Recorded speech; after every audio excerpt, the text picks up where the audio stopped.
So there's this thing happening in the natural health world that has me and a lot of my colleagues, and probably in a minute some clients, really ticked off. And I'll tell you about that.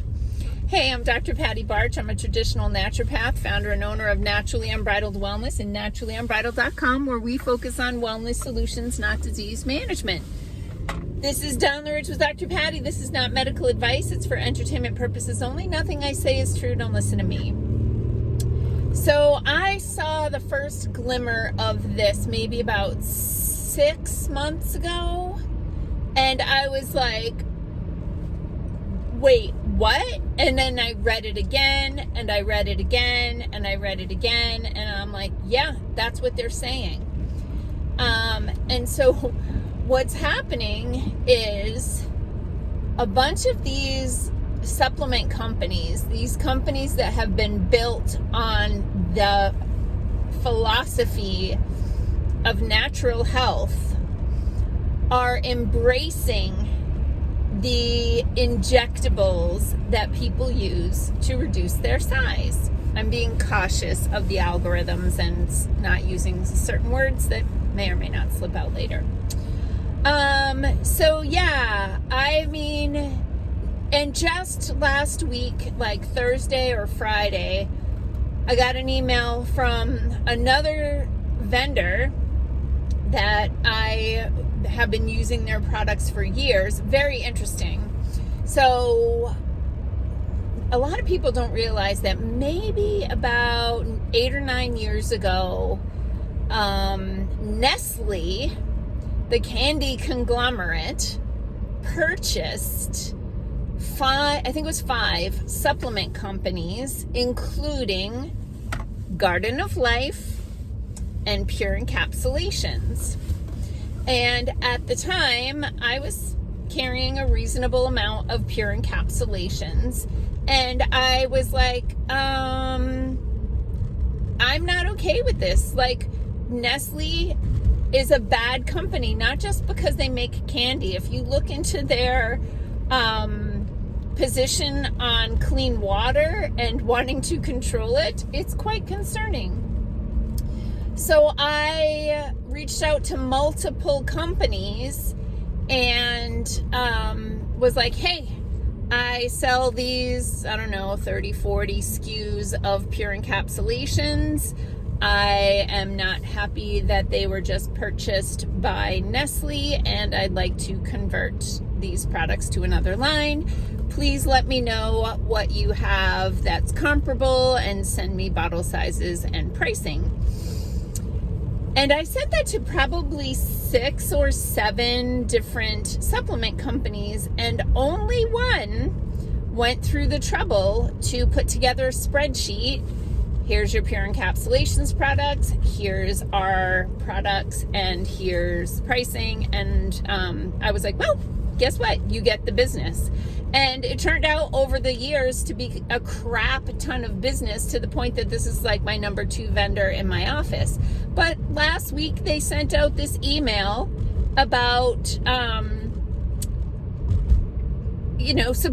supporting the use of these injectables, medications, prescriptions that have a horrifying list of side effects. That I've had clients come in, they don't know they're coming in for the side effects of those drugs. And I, asked the questions, and like one client just kind of was like, oh yeah, I've been taking, this injectable. And I'm like, okay, let's look up the side effects. And she had 3 of the side effects there were basically in the black box warning section for that drug, including visual changes. So, what's really funny is the rep that did that spreadsheet for me,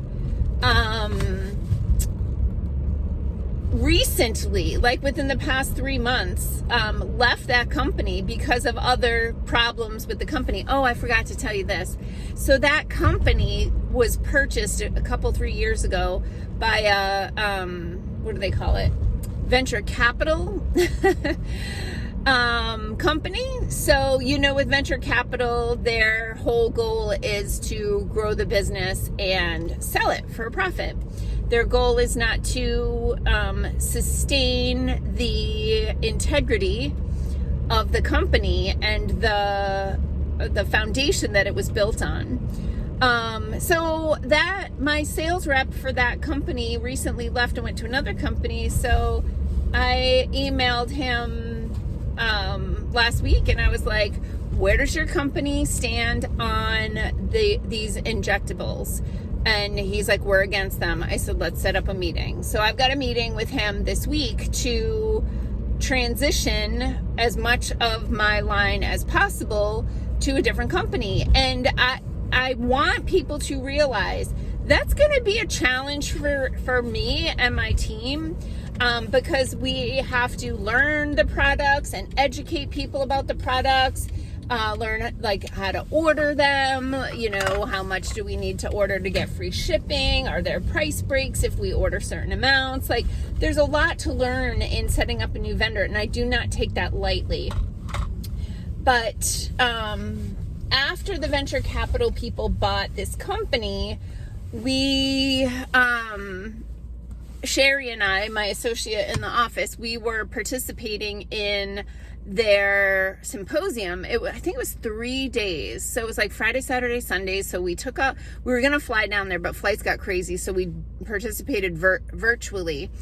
And because this company was so focused on a medical market, they got continuing education credits available for medical licenses.